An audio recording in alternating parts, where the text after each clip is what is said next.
Hi நண்பா, இந்த ஒரு வீடியோ உள்ள எஸ்கே நடிப்பில் வெளியாக உள்ள பராசக்தி திரைப்படத்திற்கு மிகப்பெரிய அளவுல பாதிப்பு ஏற்பட்டிருக்குது. அது மட்டும் இல்லாம இந்த ஒரு காரணத்தினால வசூல்லையும் பாதிப்பு ஏற்பட நிறைய சான்ஸ் இருக்குது. என்ன ரீசன் என்னாச்சு அப்படின்றத டீட்டெயிலா பார்த்துடலாம். அதுக்கு முன்னாடி ஜனவரி 9ஆம் தேதி ஜனநாயகன் திரைப்படமும் 10ஆம் தேதி பராசக்தி திரைப்படமும் வெளியாக போகுது.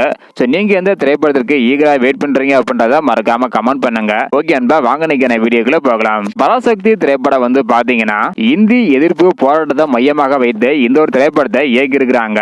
இந்த ஒரு காரணத்தினால பராசக்தி திரைப்படத்துல இந்தி எதிர்ப்பு போராட்டமும் அது மட்டும் இல்லாம வசனமும் பாத்தீங்கன்னா அதிகமாக இருக்கும். இந்த ஒரு காரணத்தினால சென்சார் போர்டு இதை பார்த்துட்டு சில காட்சிகளையும் அது மட்டும் இல்லாம முக்கியமான சில வசனங்களையும் நீக்கி இருக்கிறாங்களாம். அதாவது முக்கியமான வசனங்களையும் காட்சிகளையும் நீக்கின காரணத்தினால படத்தோட கதையை மாறும் அப்படின்ற ஒரு காரணத்தினாலையும் படக்குழு இதை ஏற்காம மறுபடியும் சென்சார் பண்ண சொல்லியிருக்காங்களாம். அது மட்டும் இல்லாம கட் செய்த காட்சிகளை மீண்டும் இணைக்க கோரி ஒரு கோரிக்கை வைத்திருப்பதாகவும் சொல்லப்படுகிறது.